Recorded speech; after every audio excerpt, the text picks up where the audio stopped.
La mesa redonda que lleva por nombre Tópicos Contemporáneos de Filosofía de la Psicología, como parte de las actividades de la semana académica.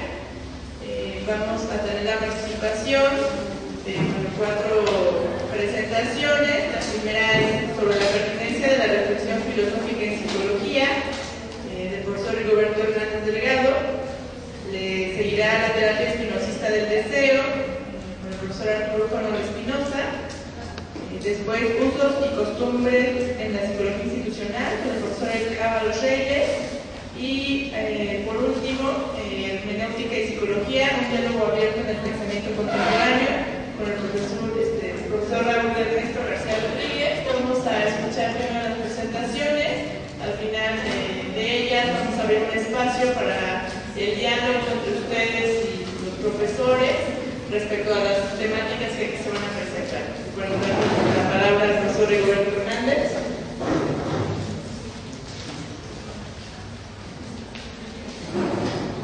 Buenas tardes a todos, gracias por venir y me voy a permitir dar lectura a un pequeño documento que he preparado.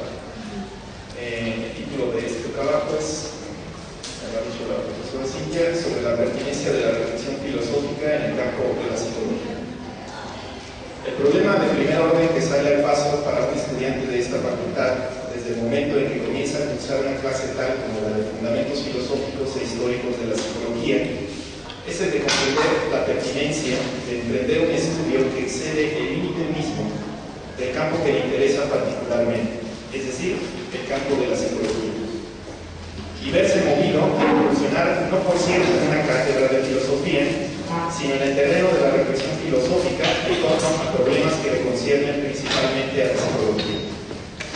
Muy seguramente el menosprecio de la mayoría de los estudiantes por asignaturas como esta o por aquellas otras que involucran un interés de índole epistemológica se deba precisamente a la falta de explicitación de una justificación, nunca completa por cierto, relativa a la forma de preguntarse filosóficamente sobre los temas propios de nuestra disciplina.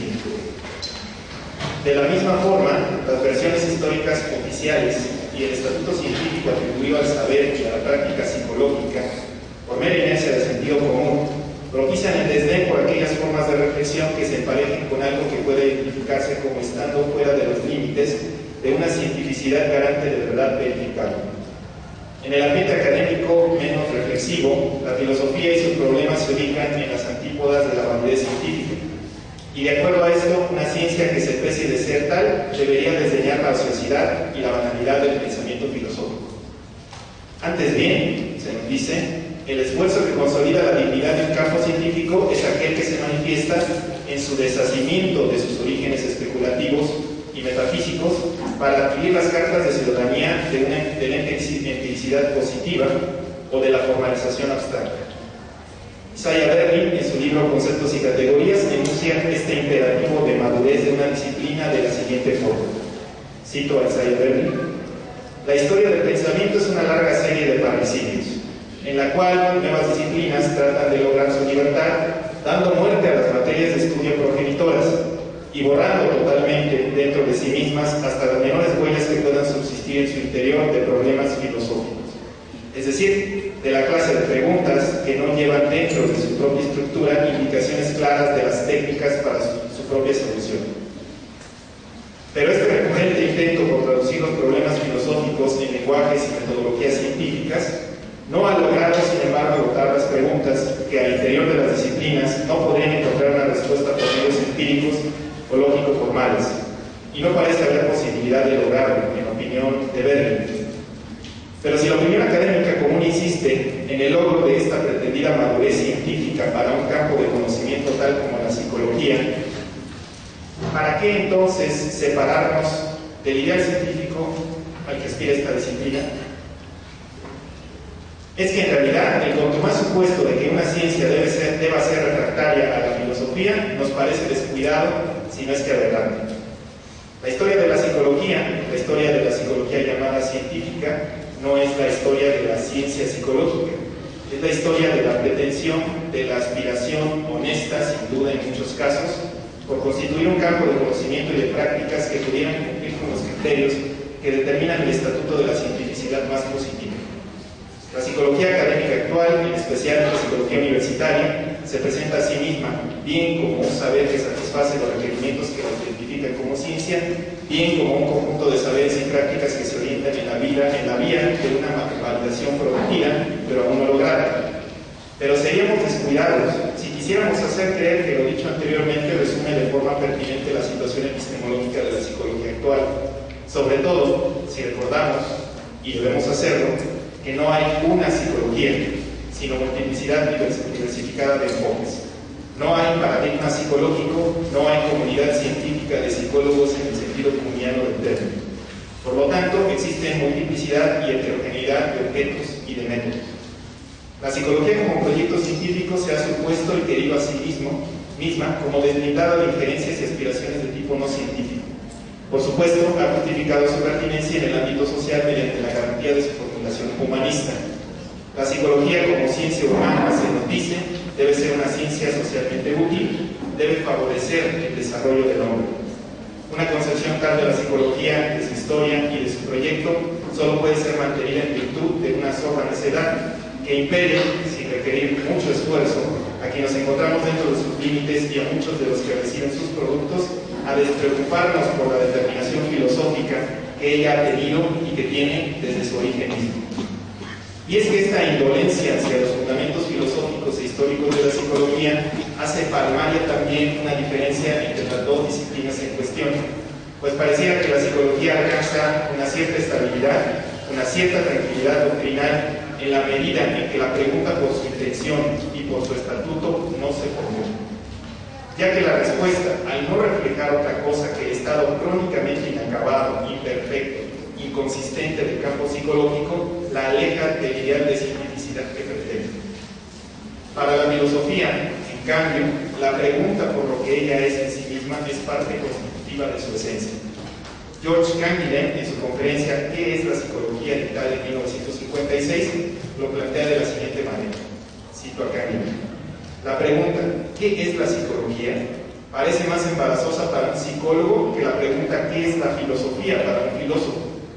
Pues mucho más que definirse por una respuesta a esta cuestión, la filosofía se constituye a través del interrogante sobre su sentido y su esencia. Para quien quiera decirse filósofo, el hecho de que la pregunta, a falta de respuesta satisfactoria, renazca sin cesar, es un motivo de humildad y no una causa de humillación. Pero en el caso de la psicología, la cuestión de su esencia, o más modestamente, de su concepto, pone también en entredicho la existencia misma del psicólogo, pues a este, incapaz de poder responder con exactitud qué es, le resulta muy difícil contestar qué hace. Si bien la cuestión por lo que la psicología es o ha sido puede en efecto resultar enojosa, en la medida en que desrealiza la pretendida garantía de cientificidad que se arroga, ello no implica que deba ponerse en suspenso. Antes bien, si se pretende que el saber que se transmite en las universidades y la práctica social de la psicología se asienten sobre una ciencia o bien sobre una racionalidad mínimamente consistente, que la hagan ser algo más que un empirismo ecléctico o una enseñanza codificada acorde con cierta tecnicidad, la pregunta por lo que ella es en sí misma resulta pertinente e insoslayable. No es entonces útil, pero tampoco inocua, cualquier tipo de reflexión sobre la esencia misma, sobre las determinaciones y consecuencias de la psicología, reflexión que puede esbozarse de muchas formas, epistemológicamente, éticamente, políticamente, sociológicamente o filosóficamente en términos generales. Ni banal ni inofensiva, decimos, porque la respuesta por la determinación del campo psicológico necesariamente nos impele a volver la mirada hacia su historia, única dimensión en la que podemos captar la continuidad o la inconsistencia de un proyecto que no deja de situarse en un contexto temporal, social, religioso y político, y que no puede sustraerse a las directrices que orientan la historia del pensamiento y la ciencia. Por ello, es necesario admitir que una reflexión filosófica sobre los fundamentos de la psicología no puede sustraerse de su historia, y no solamente para encontrar los antecedentes precientíficos y metafísicos del tratamiento de ciertos problemas del orden de esta disciplina, a la manera de una historia anecdótica de los admirables pero fallidos intentos de comprender aquello que solo podría encontrar inteligibilidad mediante el arribo final de la positividad científica. Los fundamentos filosóficos e históricos de la psicología no se examinan con la intención de ratificar la concepción de una teleología histórica que indefectiblemente culminara con el advenimiento de una cientificidad prometida. A la manera de una especie de tributo a los esfuerzos loables pero fracasados de un pensamiento aún inmaduro. En cambio, la reflexión filosófico-histórica sobre la psicología nos obliga a situarnos siempre en su presente, en su actualidad, para reconducirla a un origen y para reconocer o desconocer en él lo que ahora es nuestro campo, lo que ha sido o lo que podría llegar a ser. El fundamento de la psicología es filosófico, no solo porque antes de una psicología científica hubo una filosofía interesada en un cierto número de problemas psicológicos, sino, y más bien, porque al preguntarse por lo que la psicología es, por su esencia, por sus fundamentos mismos, el preguntarse por esto es ante todo una pregunta de orden filosófico de la que no nos hemos ni deberíamos desligarnos. Incluso la historia de la psicología como campo de conocimiento autónomo, desde la segunda mitad del siglo XIX, muestra en su relieve propio la fragmentación de su intención original como proyecto científico. Foucault, en su trabajo La psicología de 1850 a 1950, publicado en el año 1957, ha destacado de forma notable el carácter paradojal de esta historia de la psicología. Cito un fragmento de este texto: toda la historia de la psicología, hasta mediados del siglo XX, es la historia paradojal de las contradicciones entre este proyecto científico, y estos postulados. Por perseguir el ideal del rigor y la exactitud de las ciencias de la naturaleza, la psicología fue llevada a renunciar a sus postulados. Por el cuidado de la fidelidad objetiva, fue llevada a reconocer en la realidad humana algo diferente de un sector de la objetividad natural y a utilizar para conocerla métodos diferentes de los que las ciencias de la naturaleza podían proporcionar como modelo. De modo que la psicología se obligó a sí misma, en el curso de su historia, a una renovación total, y al descubrir de nuevo un nuevo estatus del hombre, se impuso a sí misma como ciencia un estilo nuevo. Precisamente, el propio carácter contradictorio de la psicología, que es constitutivo de su historia, es decir, la falta de correspondencia entre un proyecto de ciencia y la posibilidad de lograrlo, obliga a preguntarnos por el estatuto y el lugar de la psicología, sobre todo, y como lo apunta Foucault, en relación a ella como una disciplina humana. Es el objeto humano, una parte de él, su alma, su mente, su conducta, su conciencia, lo que le concierne a la psicología, y lo que ha sido también la causa principal de su inestable y paradójico desarrollo. Es el hombre mismo, es el hombre mismo aquello que se encuentra en el foco de interés de la psicología, y desde que ésta se presenta en el campo social como una ciencia, o incluso antes de ese momento, nos brinda de manera explícita o implícita en su propia práctica una concepción antropológica. Podemos ver que si bien el campo de la psicología nos brinda un concepto del hombre desde el siglo XIX, no por ello lo humano se inscribe tersamente en los límites de las definiciones ofrecidas, ni por la psicología, ni por alguna otra de las llamadas ciencias del hombre. Es precisamente esta inadecuación entre el concepto antropológico y el hecho propiamente humano lo que favorece el carácter discontinuo y problemático de la historia de la psicología.